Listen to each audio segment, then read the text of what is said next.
Episode 1, the card that divided a country. You think hate is ancient. You think it has always lived on these hills, whispering through the banana groves carved into the bones of the land. It wasn't. In Rwanda, before the white man came, there were no Hutu, no Tutsi, not the way the world imagines today. There were only Rwandans, people who rose with the mist, people who slept under the same soft rains, people who shared drums, harvests, sorrows and weddings. On the rolling green hills, farmers bent over sorghum, millet and beans, calloused hands, warm laughter. On the plains and ridges, cattle keepers walked with their long-horned ankole, animals so elegant they looked sculpted by the gods. They sang to them at night, believing the cows understood. Families married across clan lines, across fortunes, across cattle and hoe, across everything. No one was born with a label on their skin. You were only born with a story. Sometimes that story included 10 cows. Sometimes it included none. Sometimes you gained wealth and became what people casually called Tutsi. Sometimes you lost everything and became what they casually called Hutu.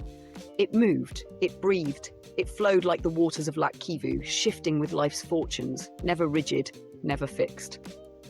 Then the year 1897 arrived, and with it, men who carried boots heavier than their mercy and Bibles heavier than their understanding. The Germans.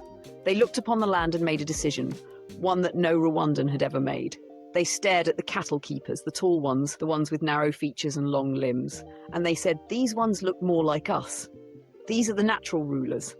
And then they did what Europeans of that era always did. They turned imagination into science. Calipers pinched the bridge of the nose. Rulers measured skull length. Charts compared jaw shapes. And from those measurements, they wrote stories that would one day become weapons.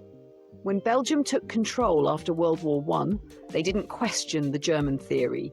They cemented it. They decided that Rwanda must have races. And they decided this without asking a single Rwandan what the truth was. Then came 1933 to 1934. A year that should be remembered the same way one remembers the moment poison enters a bloodstream. Every Rwandan above the age of 8 was summoned to a mission church, to a chief's courtyard, to wherever the colonial authority decided. A white priest or Belgian administrator stood at the center with lists, ink and cold eyes. If you owned more than 10 cows, Tutsi. If you were tall and thin, Tutsi. If you were shorter, stockier, Hutu. And then they wrote it on a card, on a piece of paper so small it could fit between 2 fingers, yet so powerful it could shatter a nation. That card decided who goes to school, who becomes a chief, who pays less tax, who carries the white man's luggage, who is whipped, who is promoted, who is punished. You lived with that card, worked with it, feared with it, died with it. Imagine this, your father is registered Hutu. Your uncle, same parents, same mother's womb, is taller, richer and registered Tutsi. Same blood, different destiny. The Belgians turned Tutsis into their favoured class. They handed them authority, whipped schooling, privilege, and some Tutsi elites, young, ambitious, unprepared for the future, accepted it, believing it was the natural order. But it wasn't nature, it was architecture, colonial architecture, a pyramid built on lies. The Belgians planted the seeds that looked like identity cards, but were really fuses. When independence winds blew across Africa in the 1950s, the Belgians sensed trouble. Suddenly, their superior race theory became inconvenient. So they switched sides. Overnight, the missionaries whispered to the Hutu majority, you are the oppressed ones. You have been suppressed. Rise up. And the Hutu, after decades of exclusion, heard a promise that sounded like justice, a promise that tasted like freedom. And resentment, cultivated by the colonizers, burst into flame. In 1959, the first sparks turned into fire. Tutsi homes went up in smoke. Tutsi chiefs were dragged out and killed in the dust. Bodies floated down rivers that had once fed the hills but now carried death like debris. Some Belgian administrators watched. Some smiled, some handed out machetes. By 1962, they declared Rwanda independent. But the identity card stayed, the poison stayed, the hierarchy stayed, and it crawled through decades, mutating, hardening, preparing itself.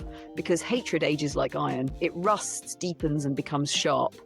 And 40 years later, in 1994, the same Belgian identity cards were lifted at roadblocks, held up to the sun, read aloud like death sentences.